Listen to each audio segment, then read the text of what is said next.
Assalamualaikum warahmatullahi wabarakatuh. Salam sejahtera untuk kita semua. Selamat berjumpa kembali dalam Ujar Umpam Mengajar.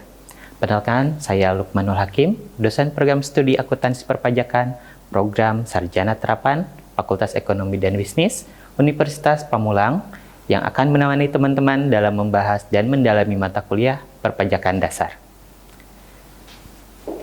Materi yang akan dibahas kali ini ada 5 poin pembahasan, yaitu pengertian subjek pajak, penghasilan non-pegawai, subjek dan objek, penghitungan tarif pajak, kemudian diakhiri dengan pembahasan contoh perhitungannya.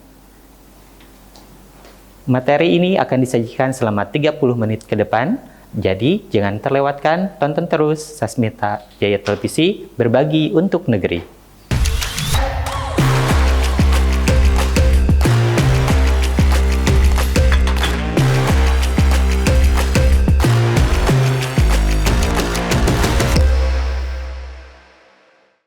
Teman-teman mahasiswa dimanapun Anda berada, sudah sama-sama kita ketahui bahwa yang dimaksud dengan penghasilan adalah setiap tambahan ekonomis yang diterima atau diperoleh wajib pajak yang berasal dari Indonesia maupun dari luar Indonesia dengan nama dan bentuk apapun yang dapat digunakan atau dipakai untuk konsumsi maupun untuk menambah kekayaan. Materi kali ini sudah kita bahas di pertemuan sebelumnya. Nah, pembahasan kita akan berfokus pada pajak penghasilan PPh Pasal 21, yaitu pemotongan pajak atas penghasilan sehubungan dengan pekerjaan, jasa atau kegiatan yang diterima wajib pajak orang pribadi dalam negeri. Kita sudah mempelajari materi PPh 21 ini di minggu lalu, yang mana dibahas di pertemuan minggu lalu adalah khusus penghasilan yang diterima oleh pegawai. Kali ini kita akan membahas penghasilan yang diterima oleh non-pegawai. Siapakah non-pegawai itu? Teman-teman bisa lihat di slide berikut ini. Kita akan kumpas yang pertama adalah bukan pegawai. Kemudian yang kedua kita akan membahas peserta kegiatan. Dan ketiga mantan pegawai, yang terakhir peserta pensiun dari masing-masing subjek pajak. Ini kita akan membahas satu-satu terkait pengertian, subjek, objek, tarif perhitungan. Ending kita buatkan contoh perhitungannya. Penasaran dengan materi kali ini? Mari kita mulai pembahasannya.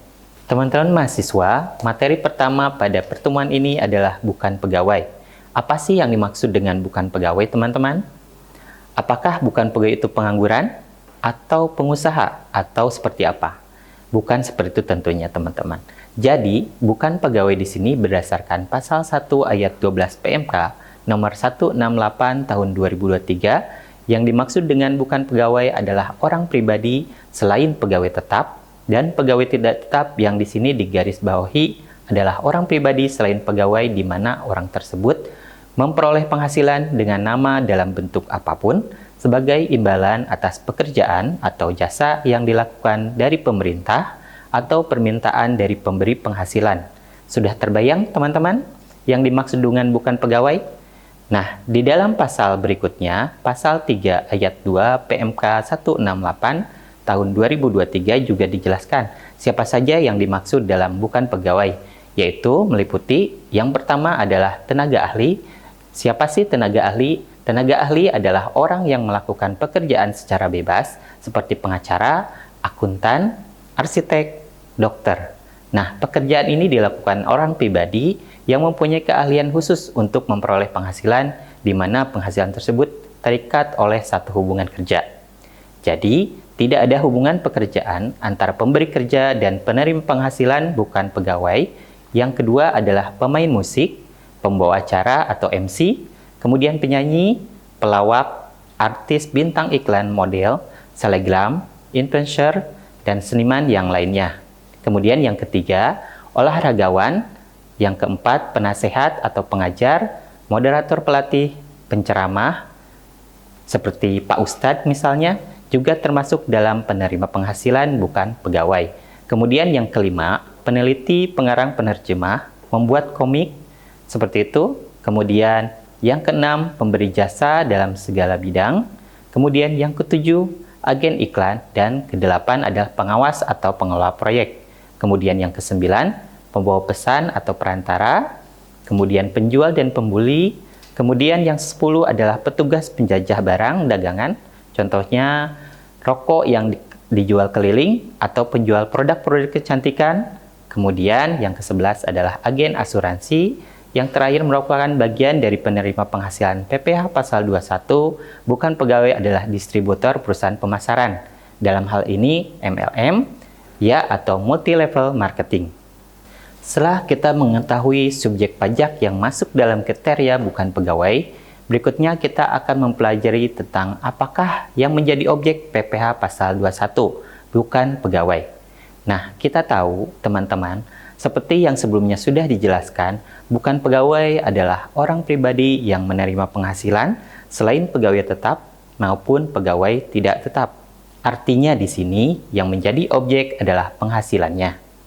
Penghasilan ini berupa apa sih? Yaitu berupa honorium komisi atau fee dan imbalan sejenisnya dengan nama dalam bentuk apapun sebagai imbalan sehubungan dengan pekerjaan bebas atau jasa yang dilakukan oleh bukan pegawai tersebut. Untuk tarif dan perhitungan PPh pasal 21 bukan pegawai ini ada ketentuan lama dan ketentuan baru.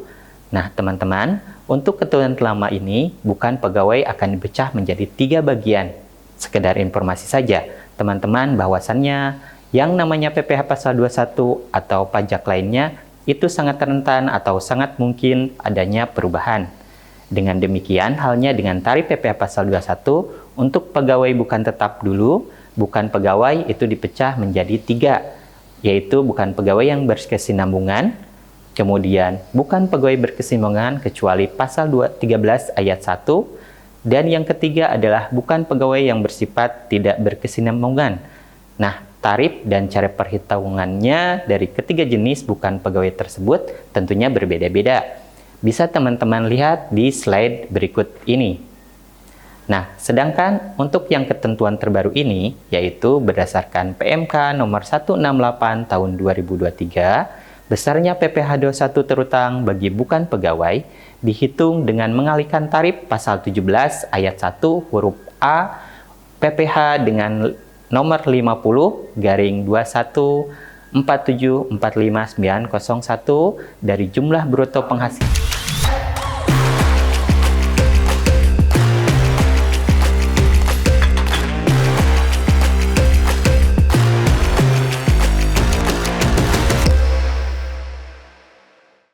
Kita masuk ke penerima yang kedua, yaitu peserta kegiatan sesuai dengan ketentuan Pasal 1 Ayat 14 PMK 168 tahun 2023. Yang dimaksud dengan peserta kegiatan adalah orang pribadi yang menerima atau memperoleh imbalan sehubungan dengan keikutsertaannya dalam suatu kegiatan, selain yang diterima pegawai tetap dari pemberi kerja.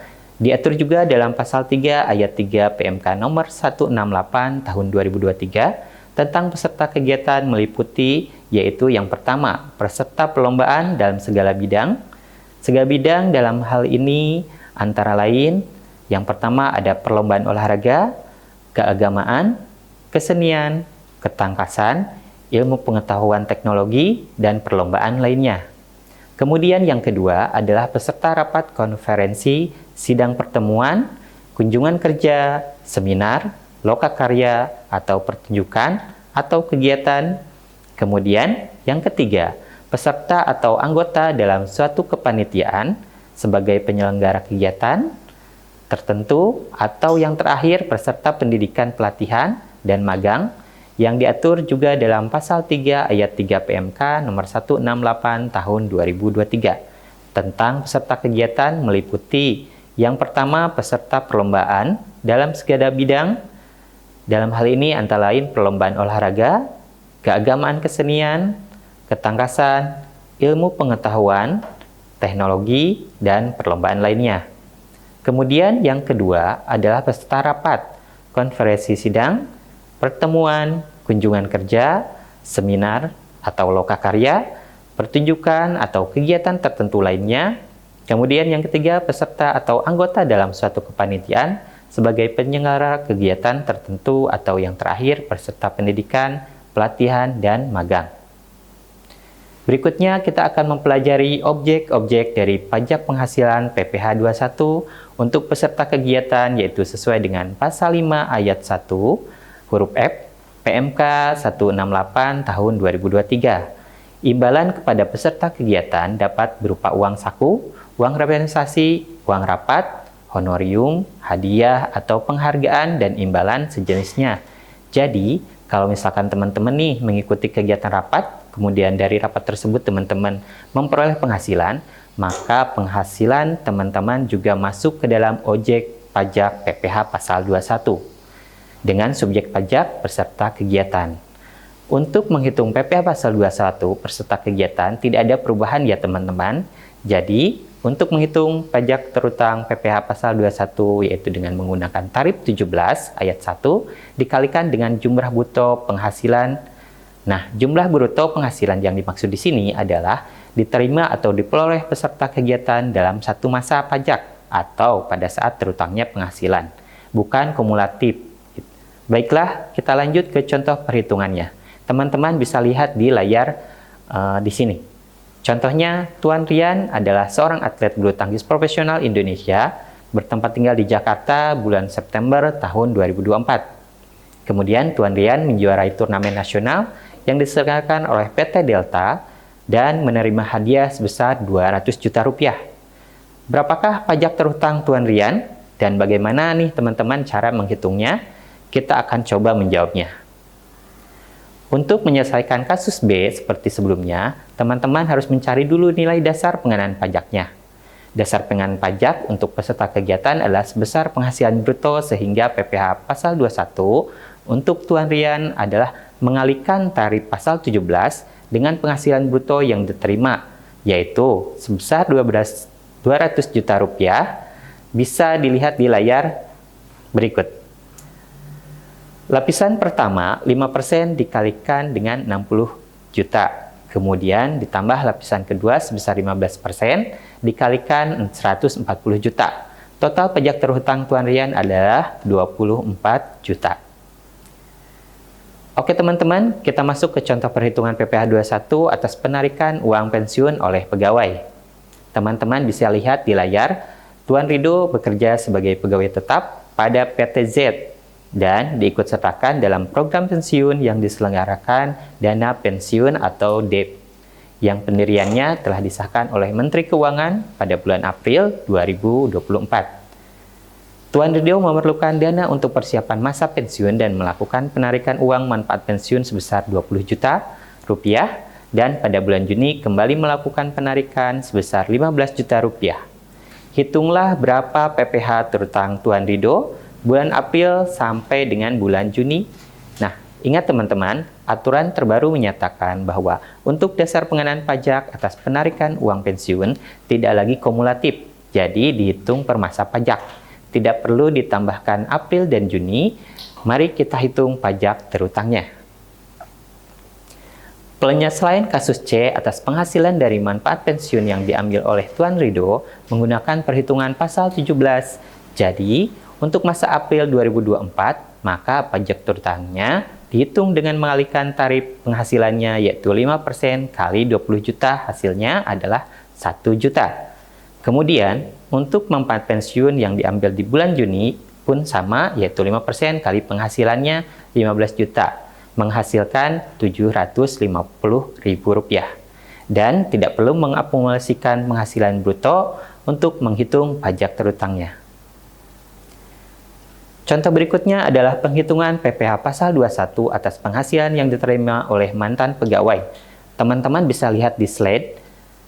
Pada tanggal 1 Januari 2024, Tuan Onat berhenti bekerja dari PTL karena telah memasuki usia pensiun pada tanggal 1 April 2024. Tuan Onat menerima atau memperoleh penghasilan atas jasa produksi tahun 2023 dari PTL sebesar 60 juta rupiah. Berapakah pajak terutang Tuan Onat atas penghasilan yang tidak diterima dari jasa produksi tahun 2023? Bagaimana pengerjaannya? Nah, untuk penyelesaian penerimaan penghasilan, jasa produksi Tuan Onat sama halnya dengan contoh sebelumnya, yaitu penerimaan atas penarikan dana pensiun pegawai dengan cara mengarahkan tarif pasal 17. penghasilan brutonya. Tuan Onat menerima penghasilan sebesar 60 juta, maka pajak terutangnya adalah 5% kali 60 juta, yaitu sebesar 3 juta rupiah. Teman-teman, selalu ingat pasal 17 ini merupakan tarif yang berlapis, terdapat 5 tarif. Jadi, kalau misalkan Tuan Onat menerima penghasilan ada 70 juta, maka teman-teman harus membuat 2 lapisan tarif. Yang pertama, tarifnya 60 juta kali 5%. Kemudian lapisan kedua adalah sisa dari penghasilannya, yaitu 15% dikali 10 juta. Seperti itu ya teman-teman, jangan sampai lupa.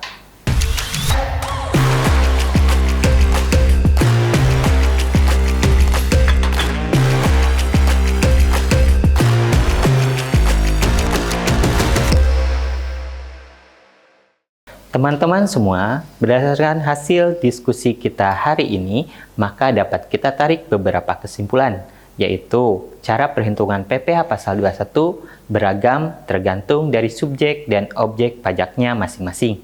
Yang berbeda adalah dasar pengenaan pajaknya. Mengenai tarif PPh pasal 21, yang digunakan adalah pasal 17, yang mana merupakan tarif berlapis. Izin saya mengutip quote dari Menteri Keuangan, Ibu Sri Mulyani, "Pajak adalah tulang punggung penting suatu negara.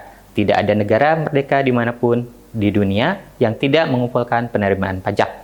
Negara yang kuat, yang mampu mengumpulkan pajak secara baik."